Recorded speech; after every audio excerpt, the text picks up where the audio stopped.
Hello, hello, on commence par une introduction en voix off avec la présentation du Color Cube, comment on s'en sert et comment moi je m'en sers, avec un exemple appliqué sur ce coloriage avec cette palette que vous trouverez là à gauche, sortie du Color Cube, ainsi que le choix des crayons sur cette palette entre les roses et les verts, pourquoi je vais utiliser celle-ci, et un autre exemple pour chercher les crayons pour cette palette aussi différente pour un autre coloriage. Donc c'est parti pour la découverte du Color Cube. Bye bye. Coucou, je vous fais un déballage du Color Cube volume 1. Je vous ai brièvement parlé de cette charte de couleurs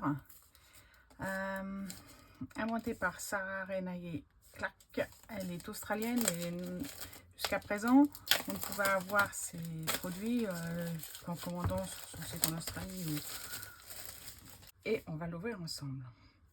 Tout autour, il y a une bande de papier qui est là, qui est celle-ci. Celle-ci, c'est celle du volume 2. Et on vous dit dans chaque volume ce que vous allez trouver. Donc pour l'instant, moi j'ai le volume 1, le volume 2. Je l'ai acheté sur le site de All... Non, pas sur le site, sur le stand de All & Create, au salon du scrapbooking de Port-Marly de ce mois-ci. Au prix de à peu près en euros, 78 € les deux volumes. Voilà. Il y avait une super offre pour avoir les 4 volumes, mais question de budget, tout ça. C'est une charte de couleurs que je voulais depuis très longtemps. Et je vais vous expliquer comment ça fonctionne. Color Cube numéro 1. Voilà. Alors, je crois qu'il y avait oui, il y a une étiquette normalement dedans pour pouvoir coller sur le cube. Alors, ici, vous avez les onglets et là, vous avez toutes les cartes. C'est de très bonne facture. Regardez-moi cette merveille. Bon, alors ça, c'est pile poil ma zone de confort. C'est le genre de choses que je pourrais prendre. Mais, par exemple, celui-ci, non. C'est quelque chose que je pourrais faire. Alors, d'un côté, vous avez une image avec les couleurs principales tirées de cette image. Et de l'autre côté, vous avez les variantes avec les dégradés du plus foncé au plus clair. Et là, vous avez, je ne sais plus comment ça s'appelle, mais c'est le code de la couleur que vous trouvez sur les ordinateurs quand vous voulez trouver cette couleur-là. Voilà. Une fois que vous avez ça, vous pouvez faire un colo. Je vous montrerai à la fin ce que j'ai pu faire avec une carte tirée en plus au hasard. Donc, alors, revenons à la boîte des onglets. Voilà. Ah bah voilà, la petite autocollant. Ça, c'est le numéro 1. Alors, moi, j'aimerais le mettre en dessous parce que l'objet est tellement beau que j'ai pas envie de mettre sur le dessus. Sur le Color Cube numéro 2, je l'avais mis en dessous. Voilà. On reconnaît le volume 1, numéro 2. Ils sont avec un gradient comme ça, de couleur avec un quadrillage blanc, volume 1 et 2. Et volume 3 et 4, c'est un quadrillage noir. Et puis maintenant, il suffit de mettre les onglets. Alors là, c'est un petit onglet qui vous explique le mode d'emploi du Color Cube.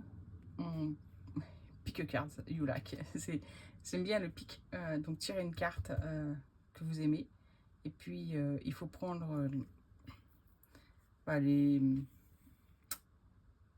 médiums qui vous intéressent pour le faire. Et puis après, laissez parler votre créativité. Voilà. Et puis cet onglet-là, on peut le prendre pour mettre à l'intérieur quand vous tirez une carte, pour vous souvenir d'où elle vient. Voilà, sans voir les numéros. Parce qu'en fait, les cartes ici sont numérotées. Donc celle-ci de 1 à 250. Il y a 250 cartes par cube. Et où la numéro 1 ? Derrière la numéro 2. On va les mettre dans l'ordre. Voilà.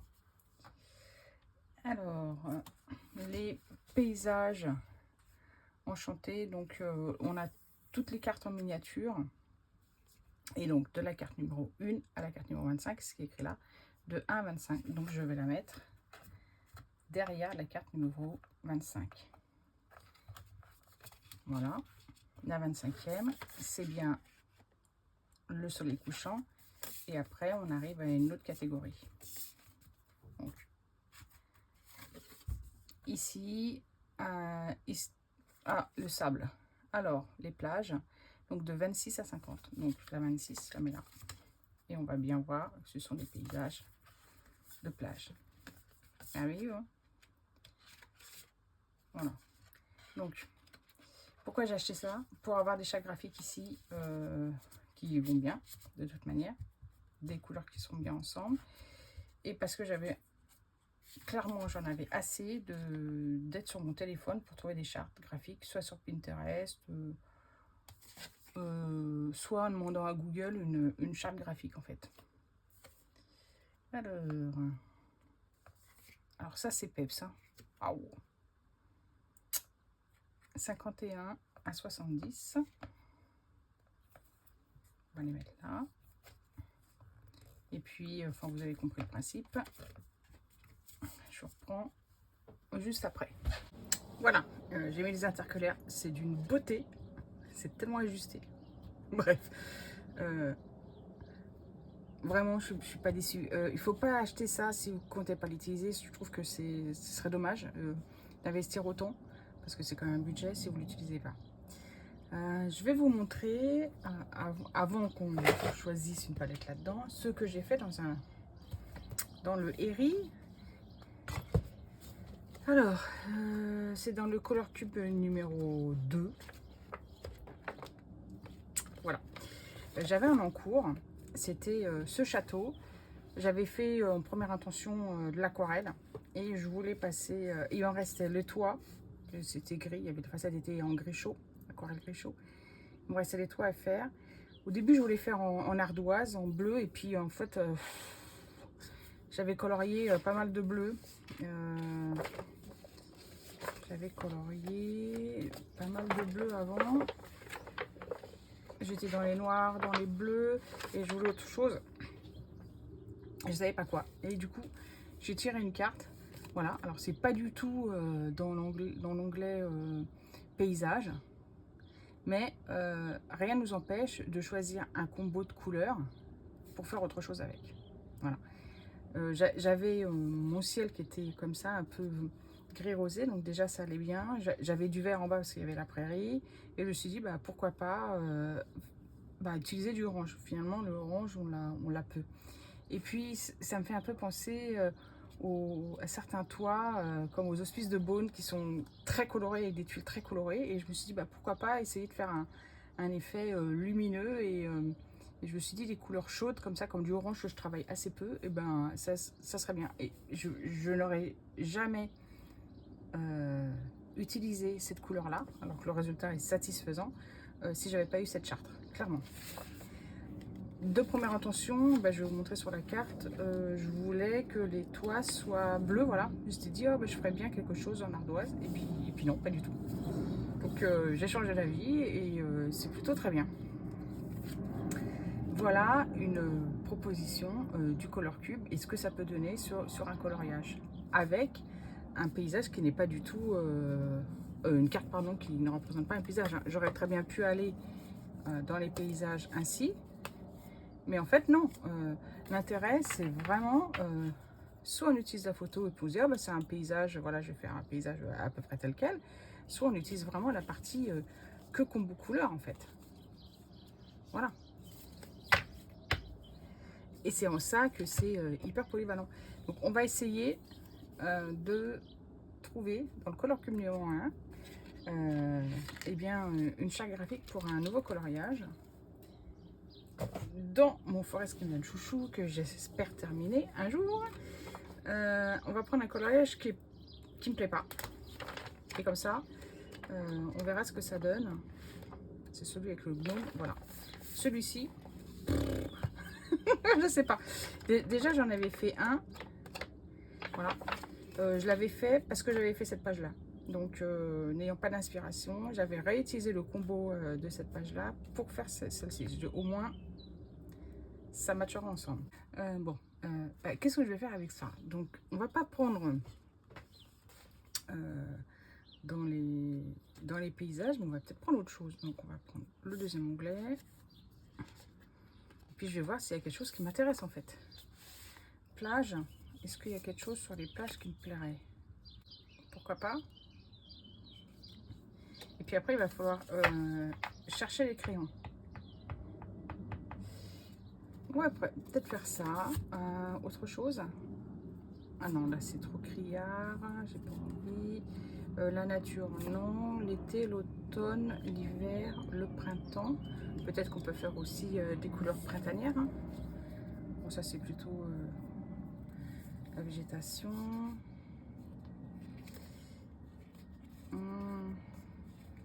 Non, j'ai pas envie de partir. Je crois que celle-là serait pas mal. Hein. Tout en... J'ai pas trop l'habitude de travailler. Ah, pourquoi pas. On part sur quoi?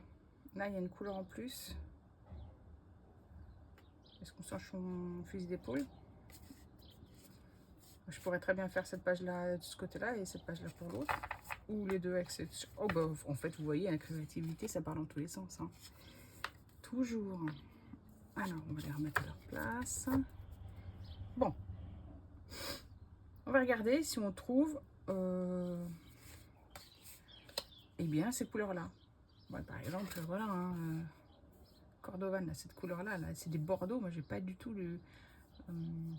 l'habitude d'utiliser. Ça, c'est des mauves aussi. J'ai pas l'habitude d'utiliser. Ouais, pourquoi pas. Why not? Donc, une fois qu'on a nos chartes, eh ben, il faut trouver nos crayons. Alors, moi, j'ai la chance d'avoir des crayons. Voilà. Ou le bout du crayon, c'est la couleur de la mine. C'est vrai pour les tombeaux. C'est vrai pour les luminances. Et c'est vrai pour les polychromos. D'ailleurs, c'est pour ça. J'adore les polychromos grâce à ça. C'est parce que tout le corps du crayon, c'est la couleur de la mine. C'est aussi parfait que les couleurs cubes. Hein. Voilà. Est-ce que notre color cube va nous permettre d'utiliser les couleurs de cette palette? Eh bien, on va voir ça. C'est un gris. C'est un gris. C'est un gris. C'est un gris.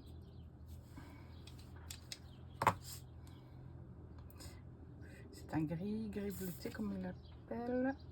Alors, les celle du printemps. Pourquoi pas? Oui, on peut utiliser. Je peux utiliser celle-là, ce crayon et ce crayon. Donc, je peux utiliser mes deux luminances qui sont là. Voilà. Alors, dans les saumons. Alors, qu'est-ce que je deviens? Pourquoi pas? Et c'est un peu long, hein, la recherche du crayon à chaque fois. Hein. C'est un peu long parce que on ne sait jamais comment trop les ranger. Voilà. Alors, qu'est-ce que ça me dit? Celui-là, évidemment. D'accord. Ceux-là sont un peu trop foncés. Rose taupe. Ah bon? Et ça, c'est plutôt des caput mortuum, des trucs comme ça. On va regarder. Tiens, on va prendre les luminances. Non, ils sont plus bruns. Oui, c'est plus caput mortuum d'ailleurs. Alors, en fait, c'est des bruns. Donc, on va prendre peut-être celui-là. Pourquoi pas? Donc, on va prendre ces deux-là. Là, mes bruns rouges, là. Hop, on va les ranger. Et alors, black. Alors, moi, je vais pouvoir utiliser ce que j'utilise très très peu.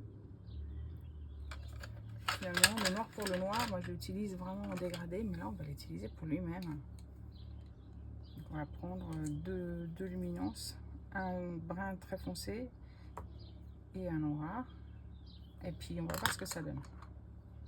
Ben voilà. Donc on va essayer de faire quelque chose avec ça. Voilà. Et puis on va s'atteler à colorier le fresque qu'il me donne.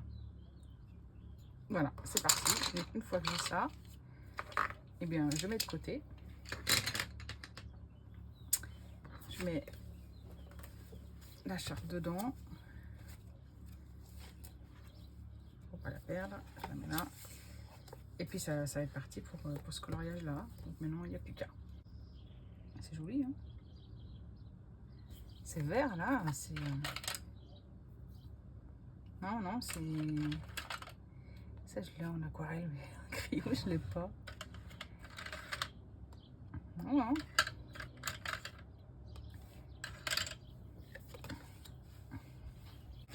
Peut-être dans les Hierogithème. Parce que ils font bien des couleurs... ah ouais, désaturées. Moi, je trouve que celui-là est pas si mal que ça. Alors... ouais, c'est ça. Là, on est bien. Là, on est plutôt bien sur des taupes. Celui-là, il est bien aussi. Voilà.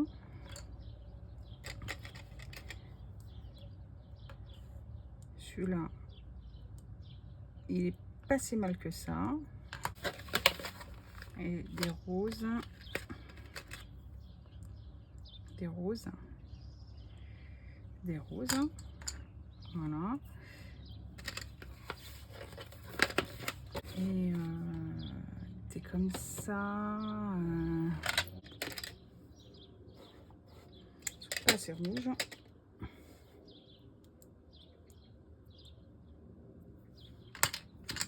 Hop.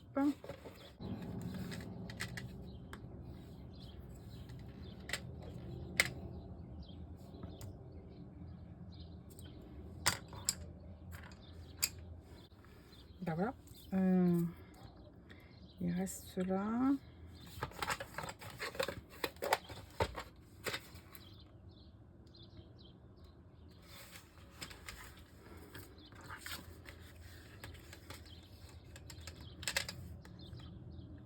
Ouais. Ça, c'est pas mal aussi. Et dans ces tons-là...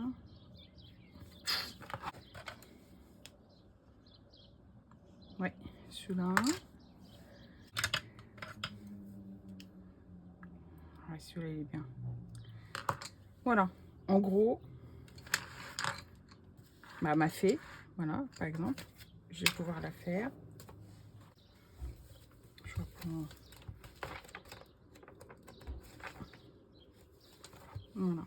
Donc, ça sera pas mal avec toute cette gamme-là. Il me reste plus qu'à mettre la carte dans le livre et les crayons de côté.